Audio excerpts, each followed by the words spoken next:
Good morning, everyone. This is Andrew Hall. You may call me Dr. Kennard. Just got a message from Facebook. We removed content in Atheist Comedy Burrito that won. Good morning, everyone. This is Andrew Hall. It's Monday morning, everyone. It's a rough morning. We removed content from Atheist Comedy Burrito, and it says there's been multiple administration violations. I'm the admin for Atheist Comedy Burrito, the Facebook group. Over 6,000 members. And it says, let's see, what's wrong? What actually happened? Because I don't know what the content is. And it says, we can't show you content that goes against our community standards. So they tell me something that I approved for the Facebook group went against their community standards. I want to see what it is so I can make sure I don't do it again, but they won't show it to me. Welcome to the Star Chamber. Welcome, Franz Kafka writes Facebook, or is in charge of Facebook, apparently. Oh, all right. Enough about me. Enough about my woes on Atheist Comedy Burrito, the Facebook group. You want to talk about Michael Flynn? I hope you're doing well this morning, everyone. Hope you're doing well. Let's talk. And is there a video about Michael Flynn talking about how America should be a Christian country? Should be one faith, one religion? Here he is. Michael Flynn demands one religion under God at far right rally. In his latest journey to the edge of the extreme, Donald Trump's former national security advisor and felon, Michael Flynn, called for a single religion in America.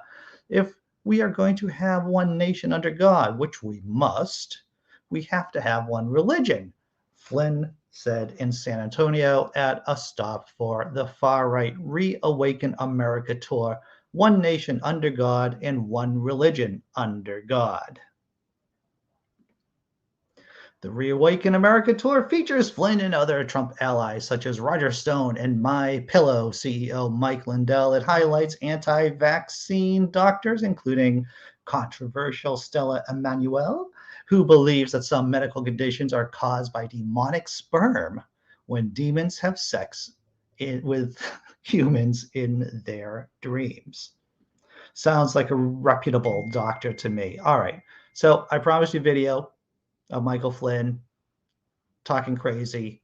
So let's watch Michael Flynn talk crazy. And why was he busted by Congress? What was one of his crimes? Was that he was talking to the Russians and lied about it to Congress. Well, here's the newest crime against the United States of America by Michael Flynn. And they're talking about the United States of America. Talking about the United States of America, because when Matthew mentioned it in the Bible, he wasn't talking about the physical ground that he was on. He was talking about something in the distance. So if we are going to have one nation under God, which we must, we have to have one religion, one nation under God and one religion under God, right? All of us together, working together. So there you go. One religion under God, Michael Flynn. And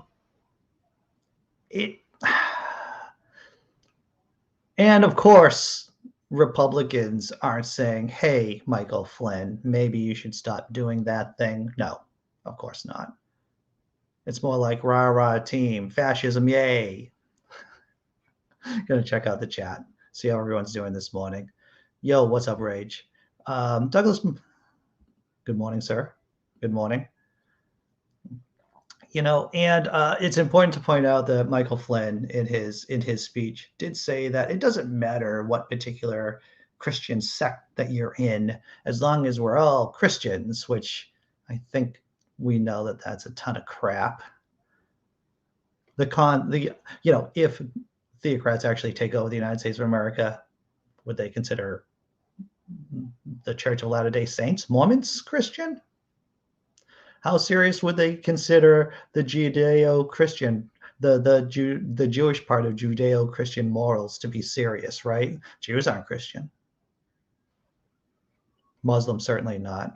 And what does it look like for atheists in a theocratic government run by the likes of Michael Flynn and his cronies and with Donald J. Trump? Rich military men placating idiots is how insurgency starts. Well, this is true. Yeah. You know, he did imply that.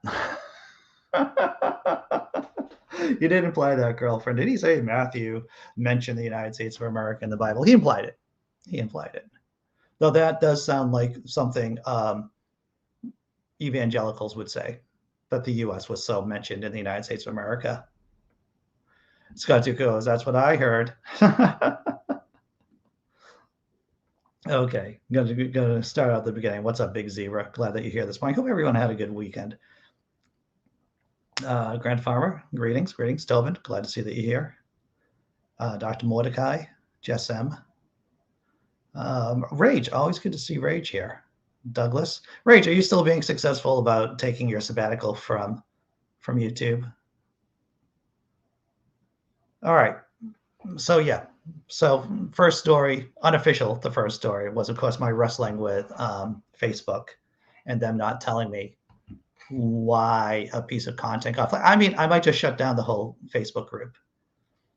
I might just shut it down because, or just leave it in stasis because it's just creating hassles, right? It's creating hassles for me. I don't know, because we've seen Facebook shut down a bunch of other atheist sites, pages, groups, and I feel it's only a matter of time before Atheist Comedy Burrito gets extinguished. All right. Enough about boohoo, my boohoo stories. Let's go to the next one. Oh, this is, all right. So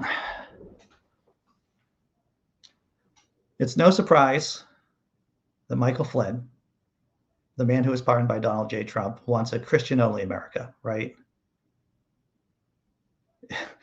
It's no surprise. And this is going to be another story that you may have seen over the weekend, everyone. With Trump out of office, Republicans would prefer life in the 1950s, survey shows. Oh, my fictitious God. Who would have believed that Republicans would prefer life in the 1950s? Now, what was life like in the 1950s, right? A lot of people, older people, have this fetish about the 1950s because when you think about it, America in the 1950s, it was at the zenith of American power in the world. We had 50% of the world's wealth after World War II. And in a lot of ways, our 1950s is similar to the Victorian age for the British, right? For the English. They're at the zenith of their power in the 1880s. We were at the zenith of our power in the 1950s. We've had a bunch of TV shows based on the 1950s here in the States. So there's, in general, here in the United States of America, a fetishization of the 1950s. But Republicans are taking it, of course, they've taken it really to the nth degree, to the fascist degree. But before I get into the survey itself, let's take a quick look at what certain aspects of the 1950s were like. Oh, what's this gentleman doing right here? He seems to be doing some kind of pleasant medical procedure to a person obviously in need of a medical procedure. But let's take a look at what's really going on. In this 1950s photo released by the National Archives, a black man included in a syphilis study has blood drawn by a doctor in Tuskegee, Alabama. For 40 years, starting in 1932, medical workers in a segregated South withheld treatment for unsuspecting men infected with sexually transmitted disease simply so doctors could track the ravages of the horrid illness and dissect their bodies afterward. Finally exposed in 1972, the study ended and the men sued, resulting in a $9 million settlement. Wow, that must have made it all better. So that's, part of the America in the 1950s that many Republicans want to go back to, right?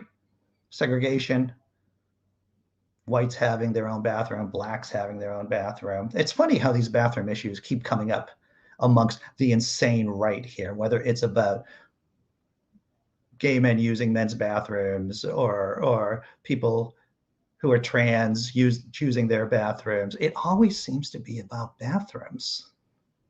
All right, let's look at the actual story. Let's look at the actual survey here. Links in the description below. A recent survey released by the Public Policy Research Institute, PPRI, found that only 29% of Republicans say that American culture and way of life have changed for the better since the 1950s.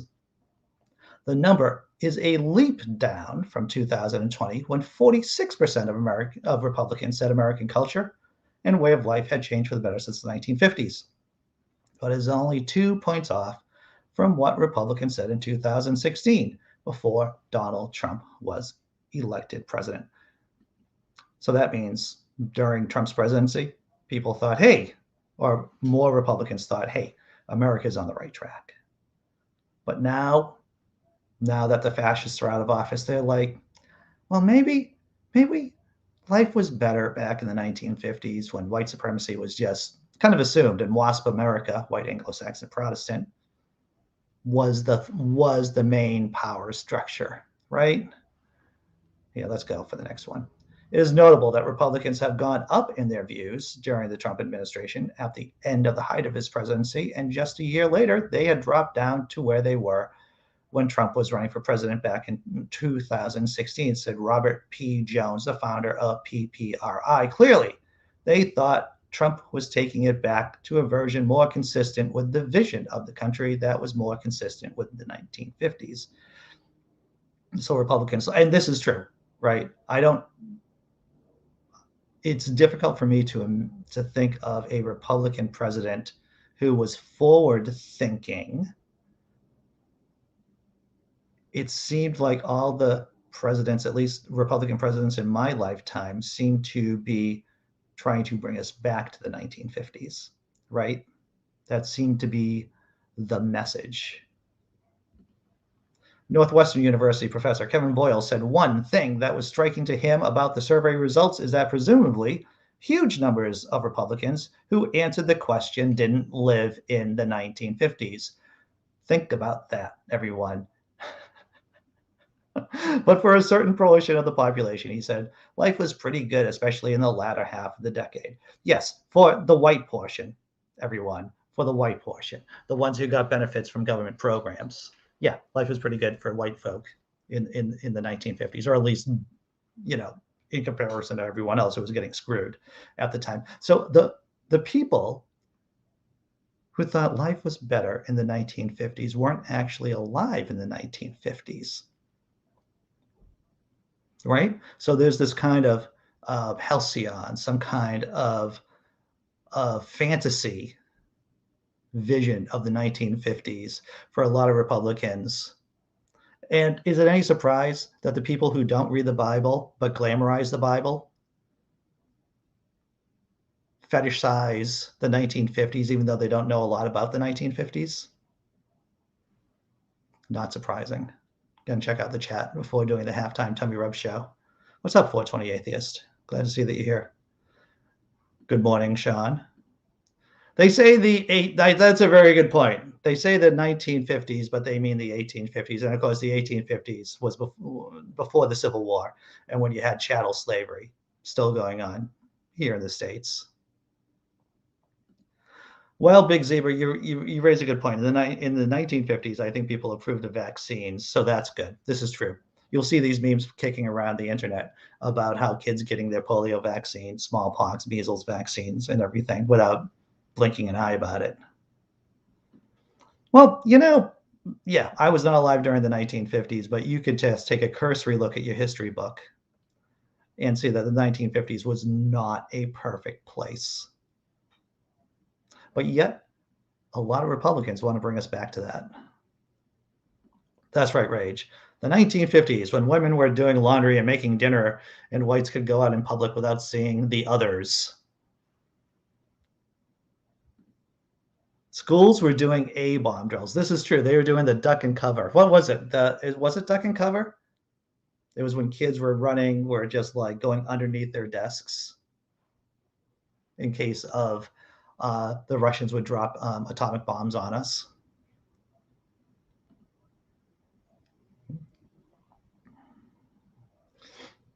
Let's see. I think I caught up with everyone in the chat. Once again, good morning, Tessa Ranger. Good morning. Their idea of the 1950s is leave it to Beaver. That's right.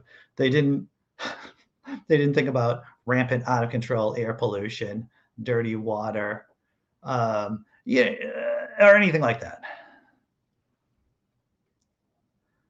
Big Zebra says yes, there was a song, Duck and Cover. Duck and Cover, yeah. All right, everyone. We're at the halftime. Well, we're actually past halftime. This show runs until 9:25. The after party after show starts at 9:30. If you want to be on the panel, then the link is in the description below. You want to do something funny? You want to do something cat related? Let's do that.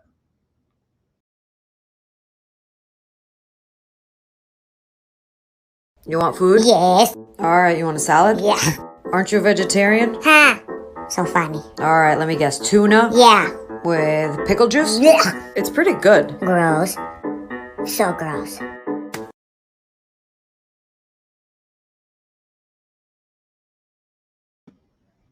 Everyone said, wasn't that adorable? I think that was great.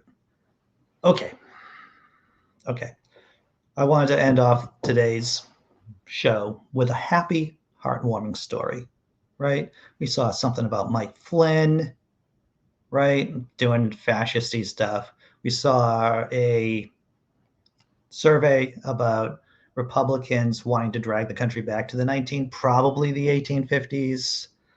But, I wanted to do a story, tell you something that will warm your heart. That'll make you think, oh, I'm glad I'm not that person. And what is that story, everyone?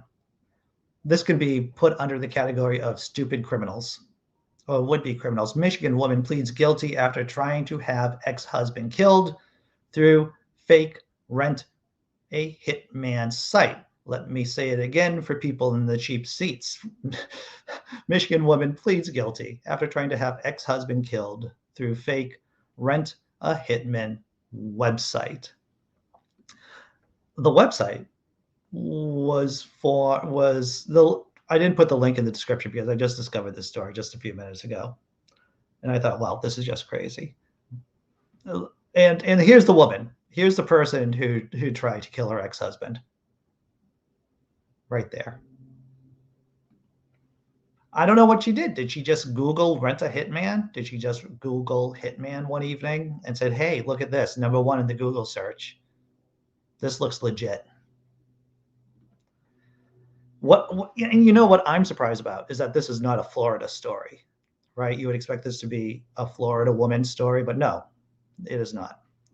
South Rockford, Michigan, from Fox 2 News. A Michigan woman could spend up to 9 years in prison for trying to get her ex-husband killed. Wendy Lynn Wayne, I'm pronouncing it Wayne, 52, of South Rockford, used a fake website called Rent a Hitman to try to solicit murder from her former husband in July 17th, 2020. She used a pseudonym but entered her real information at the end of her service request. Microphone, you haven't shown up yet for this episode of the Disappointed Cat Morning Show.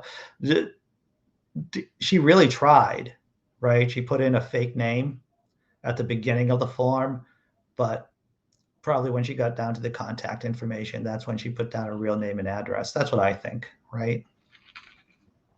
Microphone thinks that too. However, surprisingly, the Rent a Hitman domain was created by a cybersecurity test site.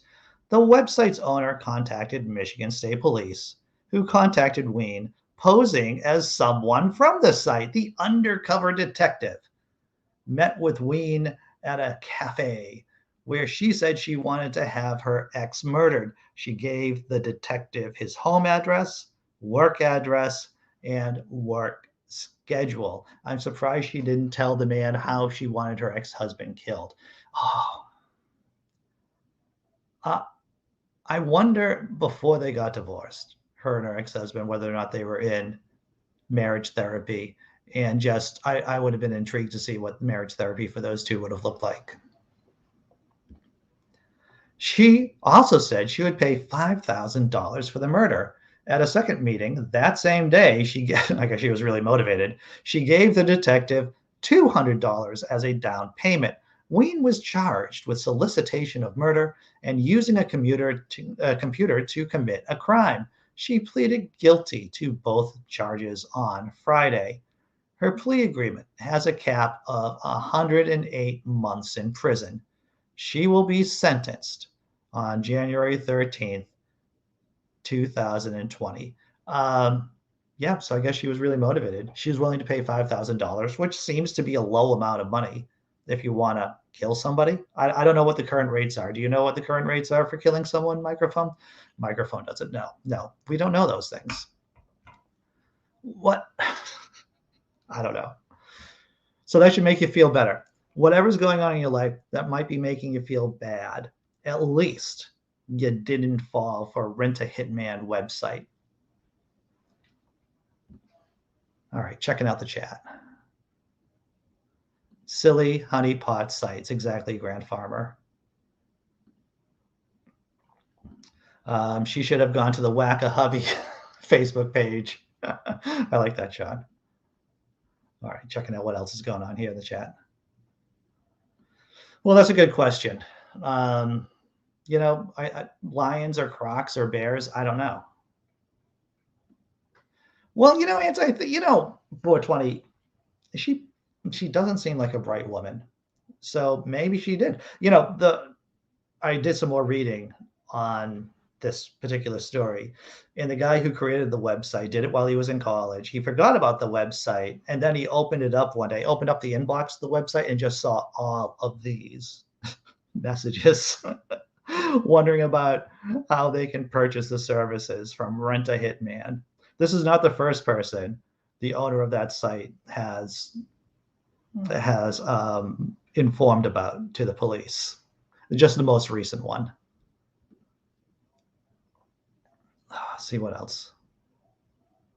Crackhead Craigslist. Yes, exactly. All right, everyone.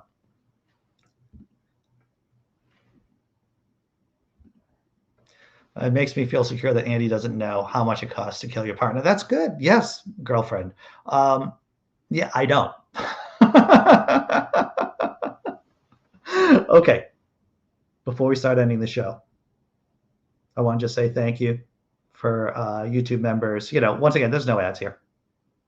So, however, I pay for this to pay for StreamYard, to do the things, and to pay, whatever. It's all from you guys. It's not from ads. So thank you. I'm going to throw down the cat video. Another cat video to close out the show. That's what I'm going to.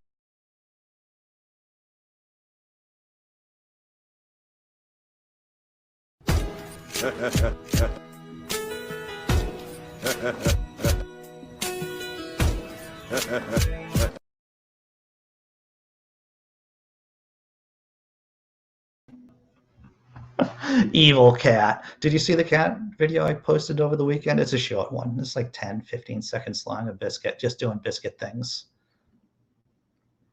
Biscuit is doing well. My cat is doing well. The cat Facebook page that I have and group is doing well also. And I think that's it. That's it for us, everyone. I'm going to see you at 9:30, hopefully. Check out the chat one more time before dropping the thank you video. Where do I get this gold? Oh, I spend actually a lot of time looking for memes. And yes, Rage, I'm thinking that Wendy, the woman who went to a Rent-A-Hitman site, probably, I think the smart money in Vegas, the bookmakers are saying that she's a Trumper. That's what I think. All right, thanks again, everyone. I'll see you at 9:30. I'm going to drop the thanks video.